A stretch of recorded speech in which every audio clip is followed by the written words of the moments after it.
Hi folks, welcome to Time to Talk with Tania Follett. I've just had such a great chat with Tania. The time just slipped by. There were so many things I wanted to talk about and we didn't get through them all. But we did get through talking about drugs detection and Labradors and German Shepherds and working in the boxing industry, the boxing profession as well, which was awesome. So we've agreed we're going to get together another time to talk birds of prey and also conservation dogs. So for now, get yourself a cup of tea and enjoy Time to Talk with Tania Follett. Take care, stay safe. Bye-bye. Hi folks, I'm here with the lovely Tania from Empire Security Solutions, and I've been so excited to get Tania to come onto the podcast. There's just so many things that we share. So I'm going to give people a hint. So birds of prey, boxing and dogs. So Tania, thank you for coming on. Really glad you did. Craigie, where to start? Can we start with your boxing? Because that takes you all the way back, and then can we bring you right the way forward to your security company and the drug detection dogs, please? Sure. So, gosh, this was crazy. So I used to write for a little magazine, and I'm not a journalist by any form. And I used to enjoy just sort of writing sort of about conservation. I was really massively into it. Anyway, I got a bit fed up with writing about it, so I decided to write about my favourite boxer, which was Lennox Lewis. And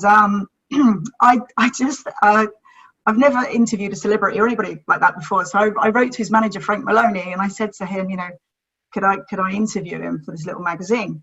And sort of like it was sort of the day before Christmas Eve, excuse me. And what happened was Frank Maloney, his manager at the time, sort of rang me up. He went, "Here, Tania, I've just opened up your letter," and he said, yes, you can interview Lennox Lewis sort of in the January at the press conference. And I thought, oh my God, wow! I know, it was a bit of a wow moment. I was like, and he went, "You're the last letter I've opened before Christmas." I was like, oh my God! So all over Christmas, I was like, oh my God, I'm going to interview Lennox Lewis. So I pitch up at this hotel in London.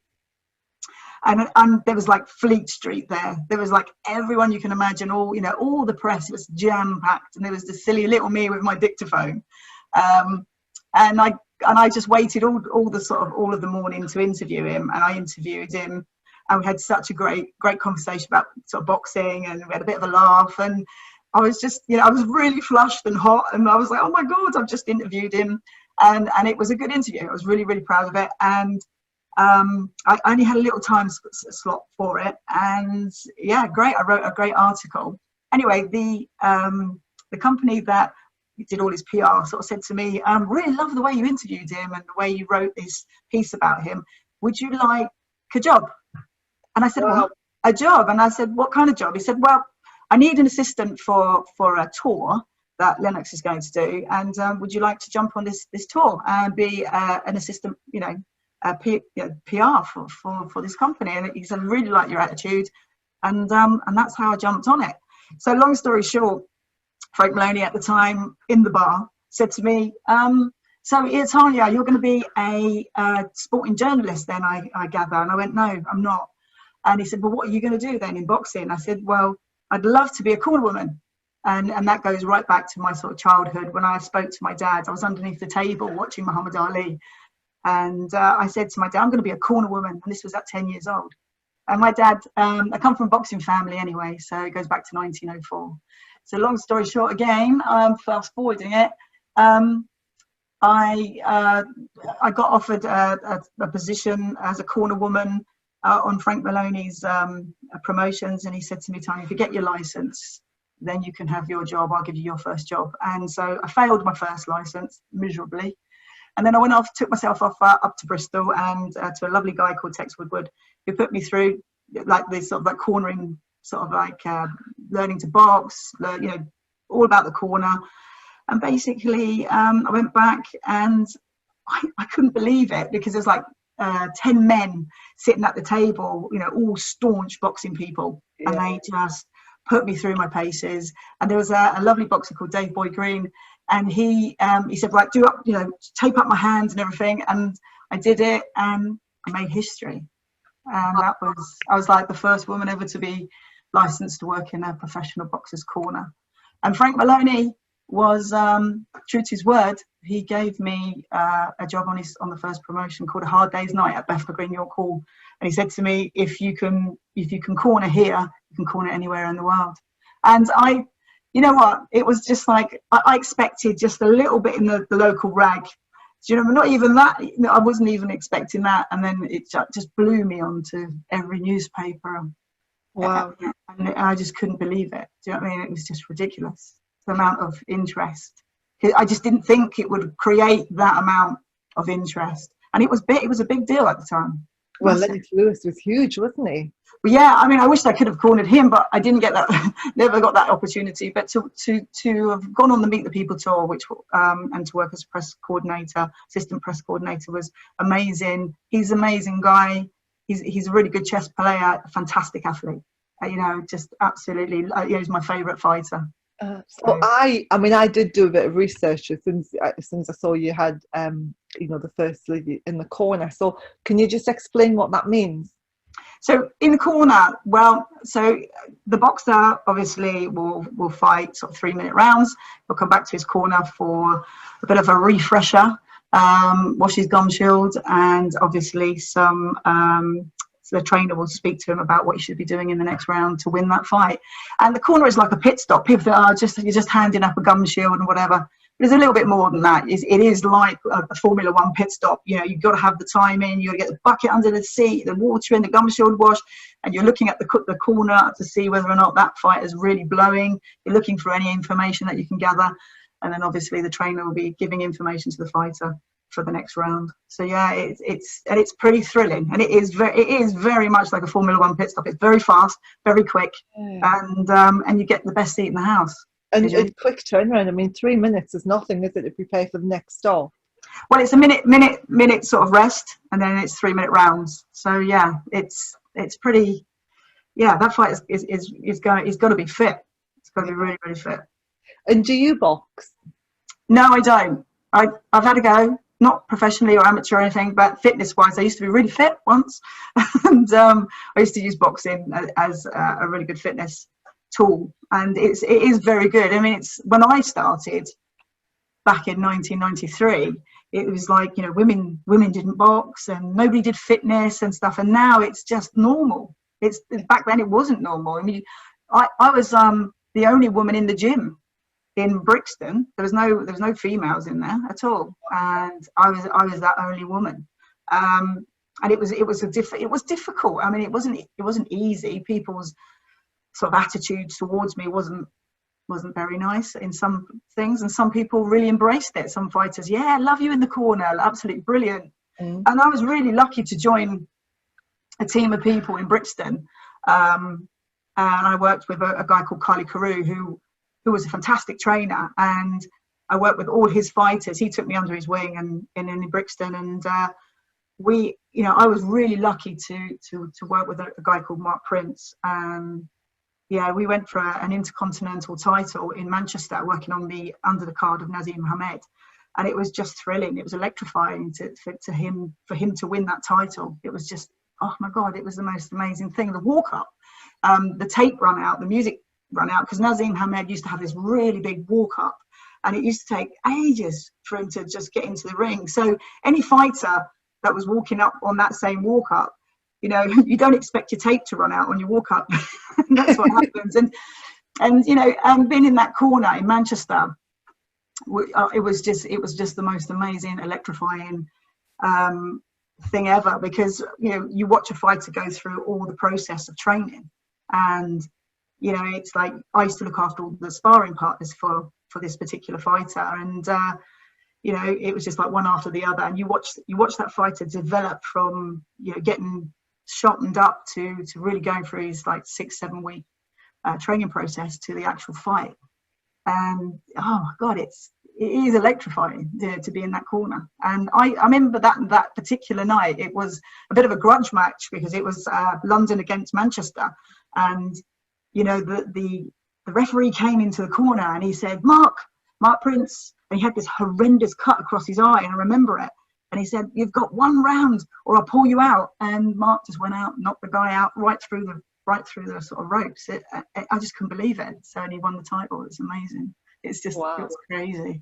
So that was, so yeah, and I did a few projects in Brixton with kids, and, you know, sort of using boxing as more of a holistic sort of approach to getting, you know, kids off the streets. And yeah, I really sort of enjoyed it. Really enjoyed it, working with the kids.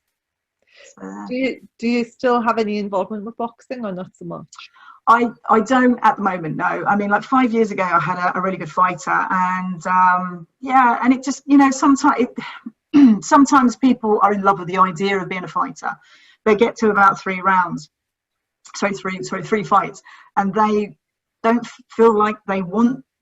They like the idea of being a boxer, but then when the reality kind of hits home, where they've got to work and they've got to fight at the same time and sell tickets, because obviously, you know, you've got to sell tickets to get on a promotion. You know, you've got to be, you know, good sort of like financial commodity to the promoter for them to promote you. You know, unless you are a superstar in the making. Yeah, so that's it really on that one. And then I became a boxing manager, which was totally different from being in the corner. It's just totally different. So did you do any training with the boxing? So it was always the managing side of it rather than putting them through the paces? No. When I was a corner woman and I was in Brixton, I sort of worked with Collie Carew's team, and I used to skip, I used to warm up all the fighters, do up the hands. You know, I used to do all this sort of groundwork with them. We'd even go out for a run round, you know, round the streets of Brixton, come back, you know, and then, you know, just everything, every aspect to it, you know, preparing them for sparring and so on and so forth. I did that. And so by doing that, I used to be really fit. So I used to run from the train station to the gym, and then I used to go through with the boxers, do all their groundwork, skip with them, do up their hands, prepare them for sparring and so on and so forth. That was about weigh them, making sure that their weight was right, and telling them off when they've eaten too much, or, you know, just documenting everything prior to a fight, because obviously the weight is really important, rehydration is really important, you know. And, you know, I got to sort of speak to them about, you know, make sure you rehydrate. I was like a mum, really. Make sure you rehydrate, make sure you eat properly, make sure you're on weight.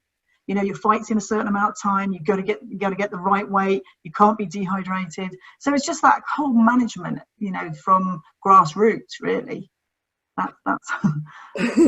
Is that because listening to you talk, I can imagine that being really good for your current job as well. You know, the thing that you do now, and from a motivation perspective, you know, because I know when you train people to train their dogs, or when you working in any kind of element of training, you have to be able to motivate people to actually get out there and do it.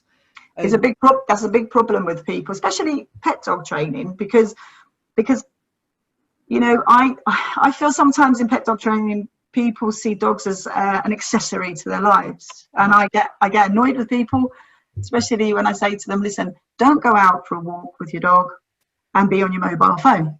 I like you to engage with your dog, and, you know, it's raining, go out with your dog, you know, go and do, you know, that's why I always say to people, you know, go kayaking with your dog if you can, if your dog will fit on a kayak, go paddleboarding, go and do something with your dog, engage with your dog, go and do a job, do scent, do trailing, do whatever it is that motivates you and your dog to get out there and do stuff and train. It's training, you get what you put in. And it's again like fighting, like boxing, you get what you put in. So, you know, going back to the boxing, the management side was also a very much of a motivation side. You know, you've got to motivate your fighters, and sometimes it's sort of like when I was in the gym, the transition from working with a fighter so closely in the gym and then not so closely, because you're actually doing all the meetings and actually sort of negotiating the fights and so on and so forth, spending a lot of time, and you sort of get disengaged from them, which I used to sort of get a bit fed up with, because I just wanted to get back in the gym with them, and I couldn't, because obviously, you know, I had to go and do the business side of it. Yeah, different role. So what made you move away from boxing and into drug detection work? So for me, so for me, I did a documentary called Lady and the Champ, which obviously was quite a big thing because it was on the BBC, and I was with a specific fighter, and that fighter wasn't as motivated as I was, and it just started to become a bit of a chore, really, because you're at grassroots level. You're really at the like the grassroots level of boxing. You're not at the top there. You're not at the Premier Division, and it was very difficult to get fighters. You couldn't really earn a living out of it. It was more. It started to become more sort of as a love affair, an interest, a hobby, and I really needed to start sort of looking for a business. And I used to work for an ex-police officer, and he said to me, Tanya, why don't you just start your business up? I'd split up with my boyfriend at the time, had nothing, I had nowhere, I wasn't going anywhere. And he just said, Tanya, you'd be fabulous in the security, because obviously your communication skills. And I just sort of said, but I don't have any, I've never run a business. Anyway, long story short, I just landed, I worked on the nightclub doors for a few years, and I landed my first contract working for like a hotel company which had a nightclub in the basement, and it sort of just snowballed from there, really. Yeah. And then going into the detection side of it, working on the nighttime economy, I was noticing obviously a lot of drugs, and I was noticing there wasn't a lot of drugs dogs, and one of my biggest passions is dogs. And so I thought it only makes sense to sort of like marry the two together and offer that as a service, as working in the nighttime economy and having the support of drugs dogs to aid the licensing process for nightclubs, to use dogs so that they can tick their boxes and basically stop the drugs from coming in. And that's how I started. Wow. So did you have dogs yourself then? Were you so you didn't have a dog yourself then? Well, I did. Long story, my boyfriend had a dog called Nutter, and I was really I loved him very much, and he didn't like me. He bit me a couple of times, and and it was very, very difficult. So I started out with Nutter, and I found the reasons why he bit me, and I he had no boundaries as a puppy, and he ate through like a door, took a skating boards off the sort of like the side, and it was just a complete nightmare. And then he bit me, so I thought, well, you know what, I'm going to make sure that I learn about this dog, and I did, and I turned the dog around, and that's how I started with him. And he sort of put me on that path, because I joined a club, a dog training club, and it wasn't very good. It was pretty, the landscape of dog training back then was very sort of punitive. No, it wasn't good. So and I learned from that, and then I sort of went to work for a racing greyhound stable. That wasn't that great. And then I got a bull terrier. I started working in welfare, just charity, collecting dogs and so on and so forth. And so I just started to really get into dogs. And then I had an English bull terrier called Toby, and then he died, and I said, I'm never going to have a dog again, ever, never, because it just broke my heart. And then working on the nightclub doors, I had my first drugs. I actually went off and did this self-imposed learning journey. I had to, because I was a civilian, I wasn't an army, I wasn't into the police or anything like that. So you have to go and obviously pay for your own courses. So having the business, I had the opportunity to go and do a course, and I got my first dog, and that's how it all started. And that dog had a few problems, and I was so green with the drugs detection dogs, and this dog was a spinner in a car. So I bought this drugs dog, spent all my money on this drugs dog and this course, to find out the dog was a gamer and a spinner in a car. So it was a trained drugs dog. It was already trained. Yeah, it had already been trained, and I'd done this course, and I had got this dog, and I was really excited, But unbeknown to me, being so green with it, the dog was spinning in the back of the car, just spinning and spinning and spinning around and around and around.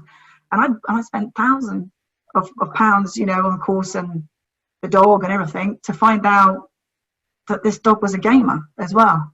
So I went on this learning journey again, found a trainer, and he helped me turn the dog around.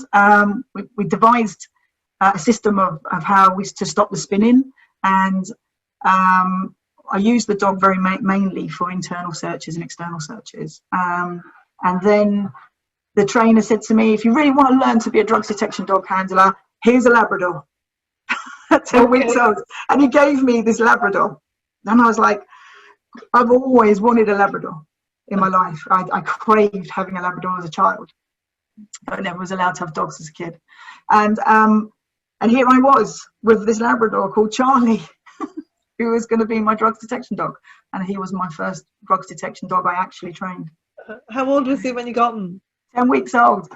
Oh, fantastic. So you were given a little puppy to start. It was like this bundle of joy with legs and just... And a tongue and a tail. And just everything, you know what I mean? And he was just... I can remember just picking him up and he was just all legs and everything. Anyway, so I brought him up in the nightclub, to be fair. People say, oh, you know, and I said, well, when I was working at the weekends, he was socialising with all the people in the club. He's listening to all the music and, you know, all the sounds and the sights, and he'd go out in the smokers area and everybody would like, oh, he's so lovely. And then he'd fall asleep all night. The music's going. He didn't care. He was in the cloakroom. People were coming in and out. He was smelling all the smells. And, you know, this dog was just an amazing. All my drugs dogs have been brought up in the nightclub. So I was really, really lucky to have him, and I learned so much with him. And he turned out to be a phenomenal dog. Really, really good. I know, you know, not because I trained him or anything like that, because I was like, God, I've never trained a drugs dog, you know. So I just spent my whole life training this dog. Wow. How old was he when you started him? So how did you go about starting him? And because I did, you know, as a gun dog trainer, I do a lot of scent work, but it's a very different type of scent work to anything else, you know. So we're working on birds and stuff, and we train the dog to use its nose on command. Yeah. So get down and hunt and stuff, which is really in lots of ways different. And then I did a little introduction to scent work course, which was like a little 2 hours where I used my Labrador, and where all the other dogs were indicating, he was going, oh, this is it, and he would pick the jar up. It was retrieving the jar.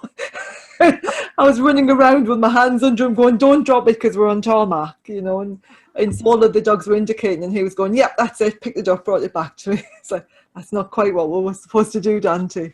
But so how do you go about training a dog, you know, for scent, and then especially for drugs as well?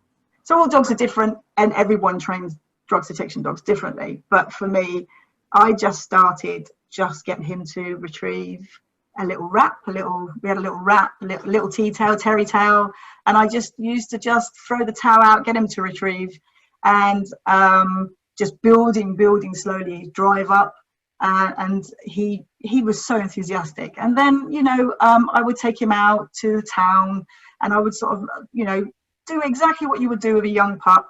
You can't make a dog bulletproof, but you're definitely introducing him to sort of the sights and sounds, and a drugs dog does need to have, you know, sort of, you know, that sort of bulletproofness in them. So like, I'd get a little wrap, I'd sit in a coffee shop and have a little bit of a longer line, I'd throw the wrap out and I'd play with him, and I don't know, a mobility scooter would go past him, and we would just, you know, we'd take him to a barn and just start to throw out the wrap and get everything in play. Everything is all in play, and they'd bring it back, and then we make it a little bit more difficult, and we just throw it out, and then he'll jump on something, and then it's I seek, I find, I get reinforced, I repeat the behaviour.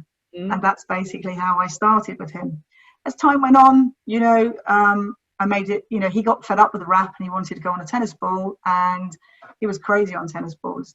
And basically I just really did the same thing. I started going to barns, I started using the nightclub, just hiding his tennis ball. And he just was a natural seeker. He just naturally had that drive to go out there and find his tennis ball. And no matter how difficult I tried to make it for him, he just got it all the time. And then, you know, we used to cut up his tennis balls and place them in, you know, low, medium, highs.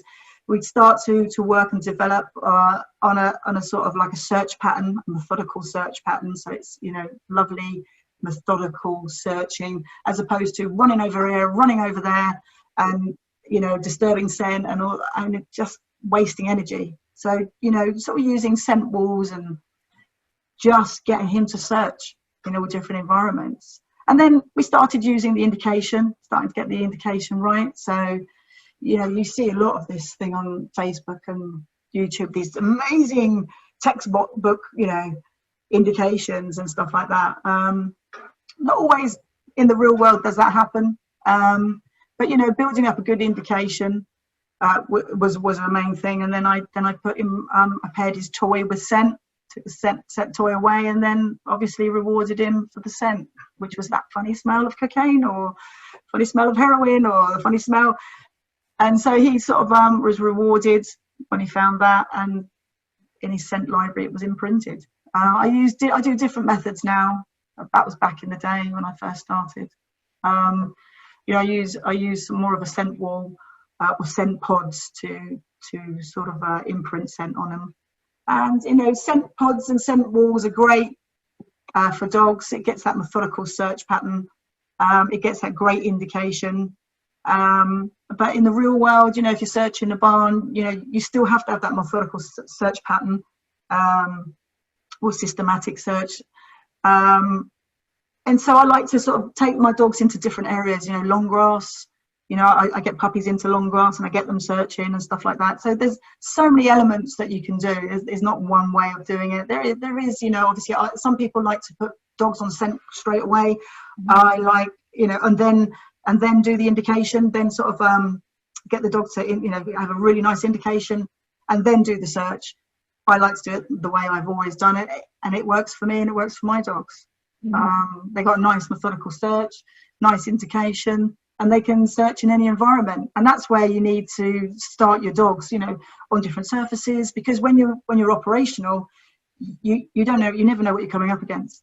And you've got to be able to search on different surfaces, different areas, and so on. I mean, I remember I was in an NHS high maximum security hospital, and I was conducting a search on a patient's room, and the dog, my Springer Spaniel, went in there, searched amazing, you know, everything, you know, light switch, you know, it was from a light switch, the handle, all the way along, you know, it was just amazing to watch. It was almost like I've just searched the light switch, I've just searched the plug socket, I've just gone all the way along, I've searched all the way around the bed, I've searched all the way around the cabinet, underneath, beautiful.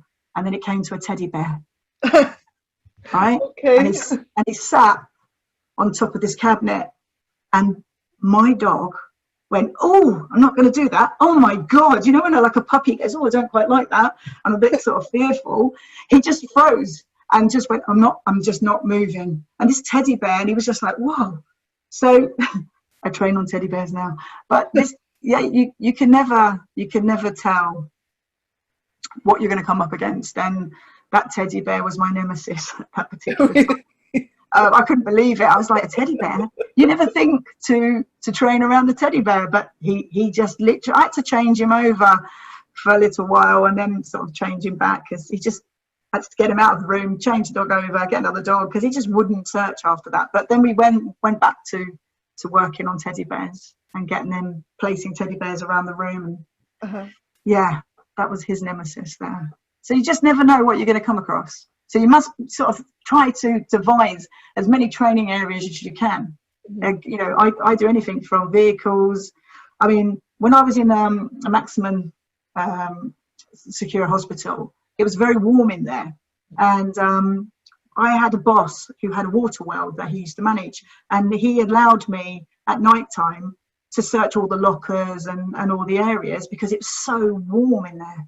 And so I tried to sort of train in areas that would, you know, sort of mimic what I was going to be training in. So yeah, it was one of those moments. So you just don't know what you're going to, you know, where you're going to be. You could be in the back, you know, training in a car, in a nightclub, back of a lorry. I mean, I did one search where I had to go to this parcel company, and there was intel that the employees were doing things that they shouldn't do, and I had to be there at 12 o'clock midnight, and I'd had to prepare my dog, so I'd had to find a place to just, you know, give them a little bit of a walk and a warm up before they sort of got there. And and then we were straight into a search, you know, at 12 o'clock at night time. So you just don't know when you're going to be searching, or where you're going to be searching, or what you're going to be searching. Well, you get an idea of what you're going to be searching, but you just don't know what you're going to come across. And I've come across some strange things. Wow. And is there private companies you work with?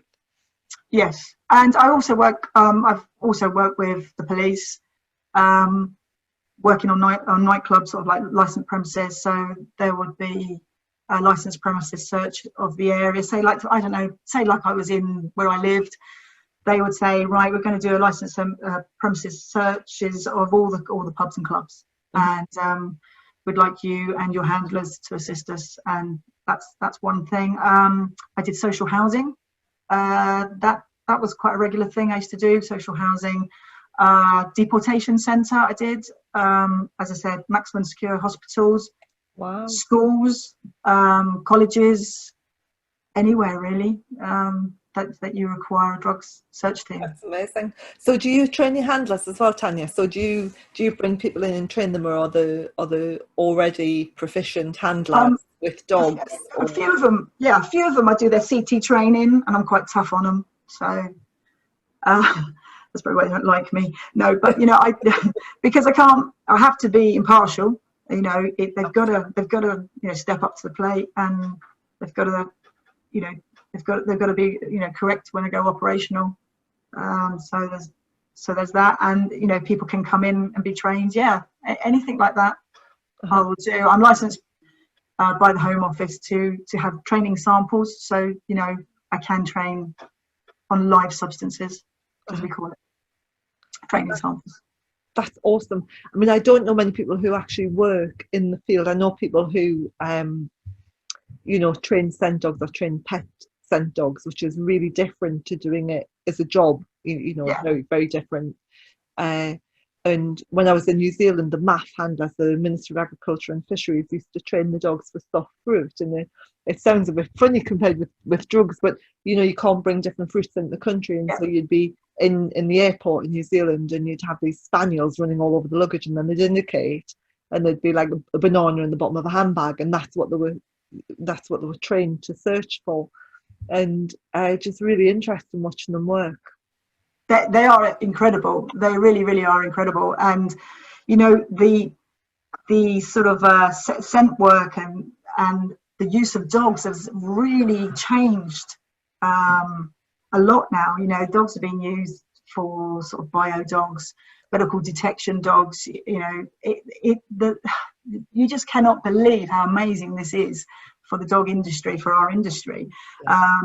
You know, rhino horn detection, and then you've got there's a little mammal called a pangolin. Pangolin is one of the most illegally traded mammals out there, and they're very sought after by Vietnamese and China for their scales and their meat.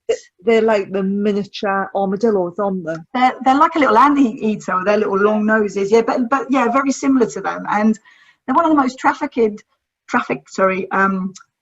mammals in the world, one of them, and their meat is highly delicate, you know, delicacy for some people. Wow. And the other thing is with them is about 10,000 a year are trafficked, and you just can't believe, you know, how many are there of these little pangolins. It's very, very sad. You know, we know that rhino horn, I mean, they'll pay about $300 and something for, you know, a kilo or something like that. I'm not quite sure on that, but it's very expensive, and it's like the rhino horn. It's heavily trafficked because they believe that in China or Vietnam that they're going to have some traditional, that they're used for traditional medicines, which, you know, the rhino horn is used for the traditional medicines, and obviously the tusk as well. It's really, really sort of sad. And also you're sort of going into sort of different conservation, which is something that I really want to go into, is to provide dogs for conservation, because it is something that's very, very deep in my heart. And to be able to train dogs for conservation, yeah, that would be my ultimate goal at the moment. And that's where I'm heading. Wow. Because I've read about the dogs, you know, where they're using them to search out the hunters and to search out stuff going through customs as well. And is that the kind of thing you want to do? So you're out in the field, in the bush or at airports, or so mainly I'm not really. Listen, I'll do anything, but anything to do with dogs, you know, anything to do with conservation. I mean, you know, you've got your dogs out there, you know, your Malinois, you know, searching out poachers and so on and so forth, and you've got, you know, your detection dogs, you know, scouting out, you know, detecting sort of illegal wildlife like the tusk, the horn, Pangolin scales, the meat, and all those sort of things. So that's really what turns me on there. And to be able to train dogs for that would be amazing. That's something I'm now looking into. So yeah, I'm on that sort of journey where I'm sort of stripping myself down as a trainer, and sort of learning new sort of techniques and stuff like that. So that's something I'm going to pursue quite heavily. But you know, I'm also interested in other things. I mean, like there is like bat carcasses in this country, you know, sort of wind turbines, that the dogs will search out the bat carcasses, because there is a big mortality of bats hitting wind turbines. And, you know, I suppose conservationists want to formulate, you know, or estimate how bad this is. So dogs will find the carcasses to bats on wind turbine sort of farms and so on and so forth, because they will hit them. So that's one thing. There's also the great crested newt. So that's a very, you know, sort of protected little thing. And so for construction sites, they have to have surveys done, and dogs can find, you know, great crested newts, and they're heavily protected too.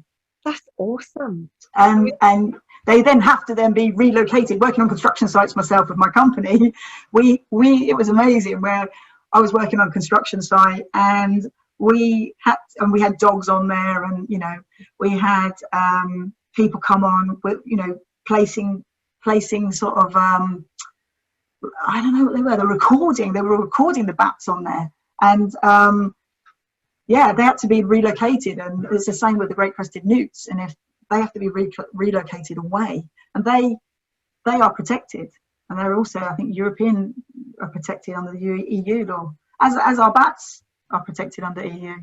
So crikey, that's amazing. That would be so cool to be involved with that, and just really, I mean, great, because you work on the dog and you're doing the stuff that you like, but then a massive warm and fuzzy, because you're helping another species survive. And so that's actually out there at the moment. People are doing that at the moment. They're finding, you know, they're out there working with, you know, organisations to do all this already. So the great crested newt, you know, you have to have a license if you want to hold samples of them. So like we have to have a license to hold samples for, obviously, drugs, and they have to have a license to have the samples of a great crested newt. So do you know what I mean? It's and then there's like some ecologists want to find out populations in certain areas. So some dogs are actually detecting scat, which is basically poo, the animal's poo. So you've got scat detection dogs. You've got just trying to think, dry rot detection dogs. Obviously got your bomb, your cancer, and obviously now we're looking at the COVID, you know, with medical detection dogs. They're actually putting together, you know, dogs to try and detect COVID. I mean, the dog is an amazing thing. It's really mind blowing, isn't it? Because it was like the dog's the first domesticated animal, and it's had her back the whole time. It's had her back, and you know, I mean, I did a lot of research for my books and stuff, and the thought is that we wouldn't have evolved into, we would have stayed nomads, you know, if we didn't have the dogs watching our back and being able to take some of the slack as doing the guard work for us, so that we could then turn more time to the other things. And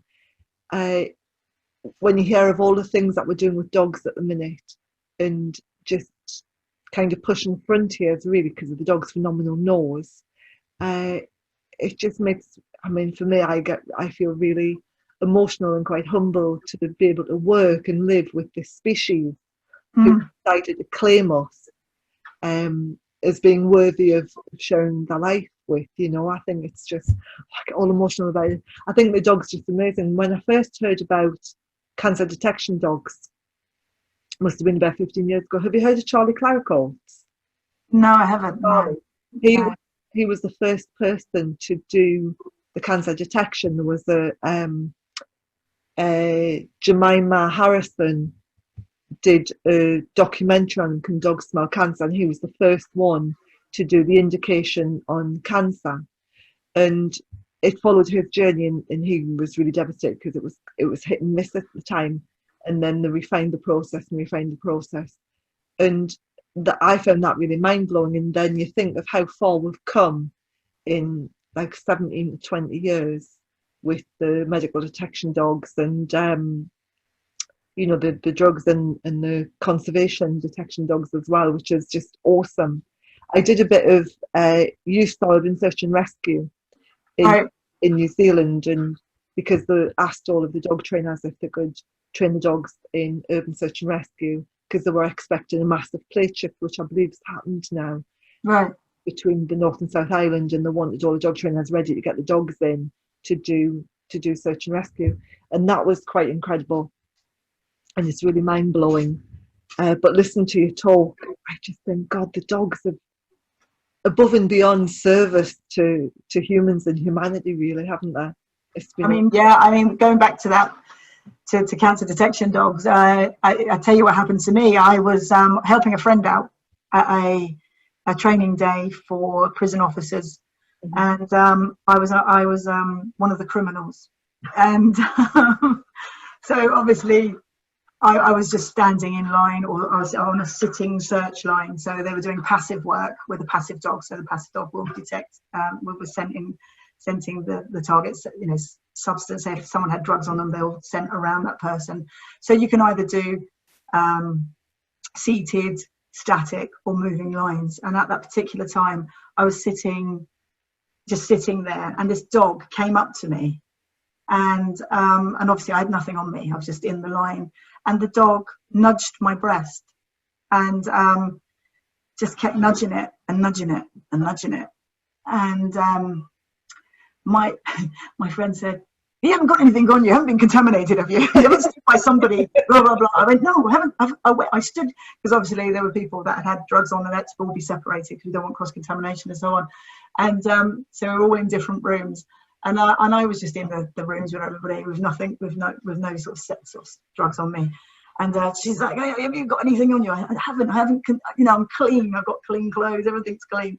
And but it turned out that I had a tumour in my left breast.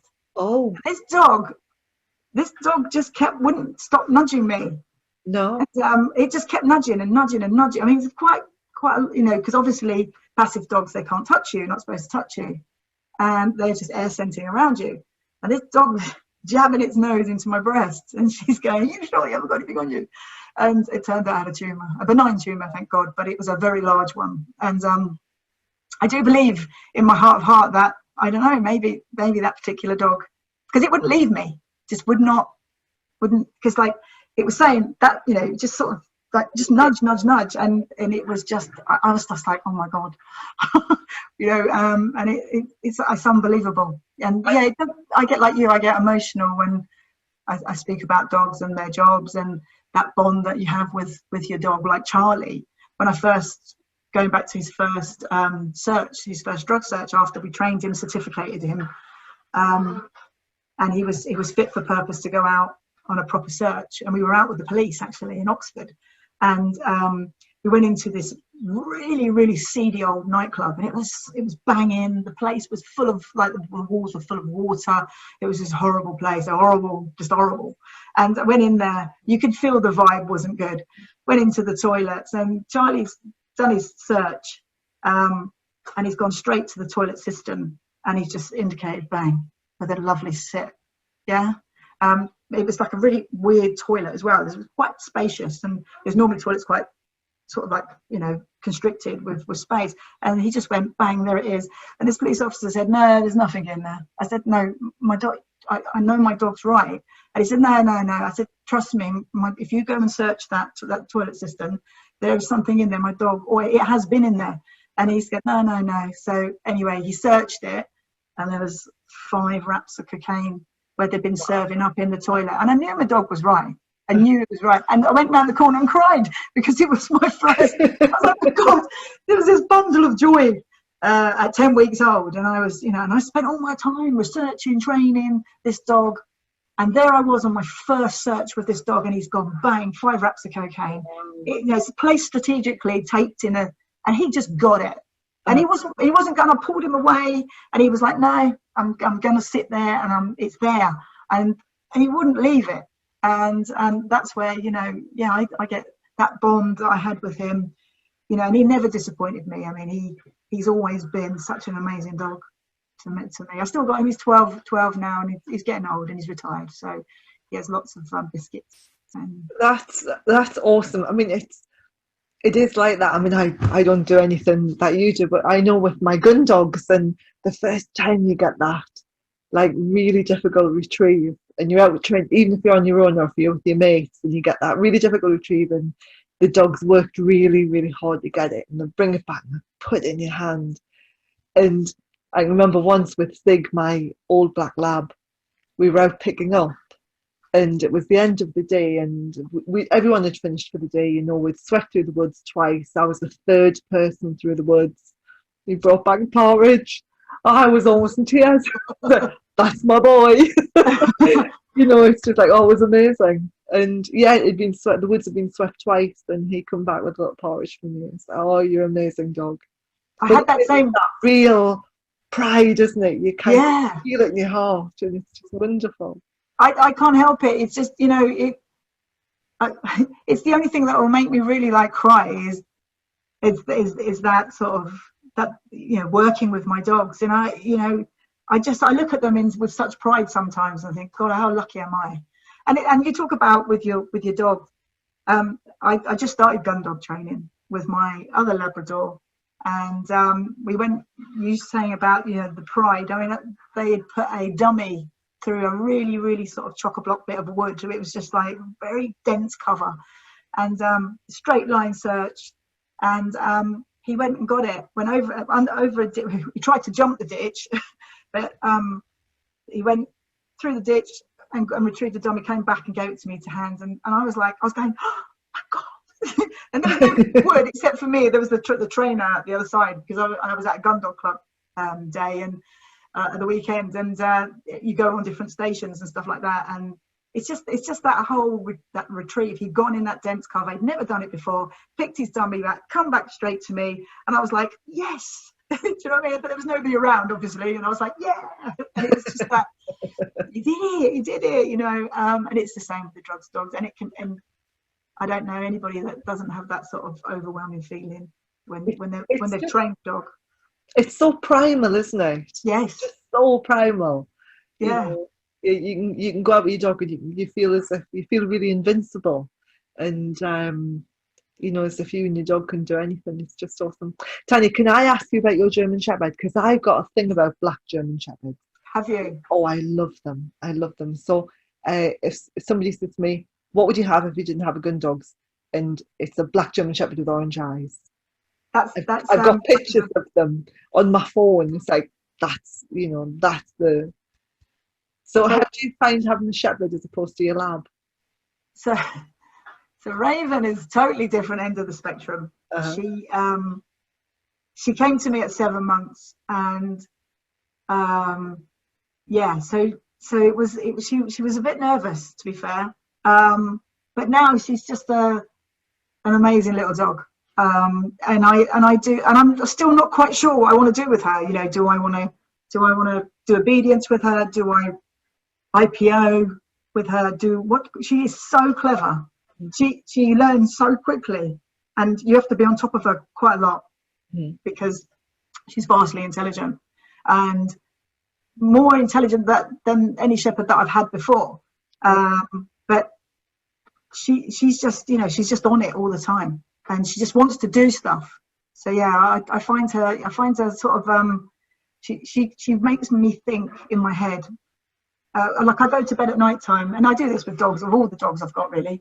So I go to bed at night time, and if I'm specifically doing drug detection, I go to bed and think of ways and solutions to things that that have cropped up. But with Raven, I'm always thinking, what can I do with her? What can I do this? And what should we do that? And she loves to swim as well, and she could do that dog could do anything. Anything you put to her, I do believe she could do. She could, she could swim, she could do search and rescue, I think. I fancy doing a bit of truffle hunting with her, and it just because it's scent. I don't know, I'm just at that sort of crossroads at the moment to see where I'm going to go with her. But she's exceptionally brilliant, and she's gorgeous as well. She's just the most beautiful temperament. She is, and she comes from very good stock as well.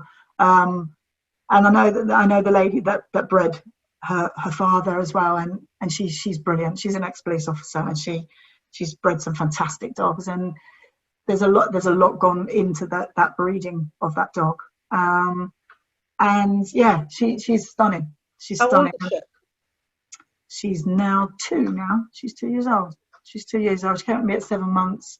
I couldn't get her out the kennel. She wouldn't come out the kennel. She was really nervous. And oh, bless her. And when I went to the vets with her, she just laid in the corner, and I don't know why. And she's just an amazing dog. I mean, she plays with the Labradors. She's great with other dogs. She's got the most fantastic temperament. When you see her around children, it just makes me, oh my God, it just makes me want to well up, because she's just like, my friend's got a very, very sort of slim boy, and he puts his arms around her, and she's so kind with it. Mm-hmm. I've never seen that in a dog before. And she just knows the boundaries as well. It's almost, it makes me want to cry. You know what I mean? So yeah, we don't know what we're going to do, but I'm going to do something with her soon. So you just watch the space, and I'll send you some videos. I'm at the point of wanting to compete again. So I used to compete. I've done field trials in New Zealand, and I've done competitive obedience in New Zealand. I've done competitive obedience in the UK, and working gun dog tests in the UK. And wow. I don't want to go back to competing at obedience, because I don't like what's happened to the head carriage. The head carriage, the chin's right up now, and I think that's quite damaging long term dogs, because I'm very much in the holistic training and not overstressing the dog's bodies in one way or another. So I'm not going to do competitive obedience again. I don't particularly want to go back to doing gun dog competitions. And so I've been looking at there's a new dog sport now called UK Dog Sport, which is, have you come across it yet?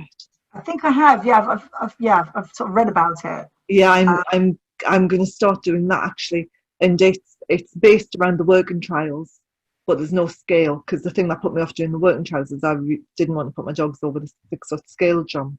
Again, from an anatomical perspective, and especially with labs, the last thing you want is a Labrador crashing down 6 foot and stopping, because it's the stopping that's normally the damaging element. Right. Nowhere for the energy to go other than back up the skeleton. So but they've dropped it. There's no scale. So it's like, okay, so I'm gonna look at that, and that's got all of the different elements in. There's a search square, there's a retrieve, there's a low jump, there's an A-frame, and there's obedience, but it's not as tight or rigid as competitive obedience. So if you're looking to do something with your shepherd, that might be something to look at. Yeah, really good. It looks really good. She's got to have a job. There's no it'll be a waste for her to just do nothing. She's just got something about her. Do you want to get a black German Shepherd, or is that something that you'd get in the future? I would love a black Shepherd. Yeah, a black Shepherd. Yeah, I'm getting another Labrador at Christmas, and it's not a dog for Christmas. It's just that's when the bitch is due in the season in October, and the puppy will be due home. Hopefully there'll be a little feisty black boy in the litter that she hasn't even been stood for yet. I've got it all planned. She's gonna stand. She's gonna have a good strong pregnancy, and she's gonna give me a really feisty little black boy. It's all there. The bitch hasn't even come in the season yet, and I've got it all planned. So what are you going to use it for? This black lab? Is it going to be that dog? It'll still be, because I train gun dog instructors. I need a good demonstration dog on it as well. And then if I pick up again, but I would like a black shepherd. Well, you might have to watch the space, because I've had her hip scored, and we're just doing all the laboratory tests on her. So I may breed her. So she and people have always said to me, but I don't want to. I'm not a breeder, per se, but it would be something that I'd love to have. I'd love to have one of her litter, and I would love some. The litter would only go to people that I know. It wouldn't, and it would be the only litter I ever breed. So unless suddenly I go into conservation and I can breed, put a breeding plan together and breed really good dogs for wildlife conservation, that would be the other time I would breed. But for her, she's a bit special. She really, everybody that sees her says, "Oh my God, this dog is stunning." What's her hair like? Because I know some of the shepherds have got like really long, hard guard hairs, haven't they? And the times that I've worked with shepherds, I always end up getting the guard hairs in my skin, which isn't great. She's sort of like a double coated, obviously. She's short. She's sort of not short, not completely, sort of medium double coated, and her hair's lovely. It's really, I'm always grooming her because I just love that jet blackness of her, and she's just, her hair's just really, really nice. I'm always getting it in my mouth. I've got it on my lipstick, or I've got it on my lip gloss. It's like, oh, it's Raven. Do you know what I mean? Shepherd here. German Shepherd, Labrador. She's always, and she loves a bit of lip gloss. But yeah, her hair's fine, I mean, apart from getting it all over me. Yeah, she's just got a great coat. I know she's my dog, but everybody says to me, "God, Tania, that's a beautiful dog." Where do you look at her eyes, look at her, the way she is, the way she walks, the way she's quite sleek, but she's quite solid as well. So she's got, and she's just, I talk to all my dogs like they're humans, as we all do, and I speak to her in the morning, and I mean, yeah. I just want to go to sea with her and swim with her and do things with her. I mean, I talk my dogs and all that, but I talk to them, as if they're people, but I never forget that they're actually a social predator in a different species. And it's very different, isn't it? You can have that lovely bond and lovely relationship with them while still recognizing and acknowledging that they are social. Yeah, they're not babies, they're dogs. I mean, and I've got that working mentality as well. On the down days, when we're not doing anything, and it's like, oh, she's lovely. But when we work, if I was to work her or the other dogs, when I'm working the other dogs, they're dogs. They're dogs. They're working dogs, and they're not fur babies, and they're not this, that, and the other. They are working dogs, and that's the way it is. And all fairness, all niceness. Really, just great sort of reward-based training, all done nicely. None of this. It's my dogs are great working dogs, and that's what you have to keep remembering. That's what they do. And that's their jobs. How many have you got, Tania? So Molly, or Molly Moo Moo, or Princess Molly, as she's called. So she's my cocker. She's my cocker spaniel. So she's now retired. And Boswell, he's retired, my Springer, and Charlie, my first Labrador, he's now retired. So I've got 3 retired dogs, which will always live out with me. And I've got 1 dog now that we're just putting him onto scent. And he's the nephew of Charlie. And that's the reasons why I got him. And I tell you something, I just, again, I sort of gush over the dogs. No matter what I do with this dog, he never disappoints me. So, I can put him in any search area, and he's just so quick. Just like his uncle, and when we used to do our CT training, my trainer used to go put all these really hard hides out for me, and then he'd go, so Charlie would just not even do a search pattern or anything, no methodical search, systematic search. He'd just go bang straight for the drugs, just sniff the air, whoosh straight into it. And he's exactly the same. He's got all those attributes and better, because I never thought I could ever find a dog as good as Charlie. Mm-hmm. You know what I mean? And then suddenly his nephew comes along, and I'm thinking to myself, this dog's got the height, because he's obviously he's got more of like a Drake's head into him. You know, that the Drake's head line. Yeah, I've got really long neck, really long legs, really long nose, and he just is amazing, and his desire to work is phenomenal. His work ethic is amazing. He just wants to search, wants to work. He's just one of those dogs. He's not interested in a like a little pat and a kiss and a cuddle with your dogs. You know, he's like, yeah, just I want to work, and that's exactly what he wants to do. So I'm really excited about him, and I can't wait to get him on odor and to get him out there, get him certificated, and then get him out working. So he's, you know, and I actually went through a process of where I had a bit of a lull where I didn't really want to sort of work the dogs anymore. You know, I just wanted either to train the dogs, you know, or people. And now I've just got my mojo back, and I really want to go back out there and work this fella. He's really sort of ignited my passion again to wanting to get out there, train him, certificate him, and get out there and find some drugs. Yeah, and it's him. He's driven me as much as I've driven him, and I think he's going to be a fabulous little dog, or big dog. I think the special dogs. When I lost Ziggy a few years ago, and it's taken me a couple of years to actually want to train my dogs again. Really? He was a really special dog. I lost him to epilepsy, and I used to hold him when he had a fit, and he was like my soul dog, if you know what I mean. I get it. So special and just awesome. I mean, no other word. He was just an awesome dog. And when I lost him, I kind of lost the spark a lot. Yeah.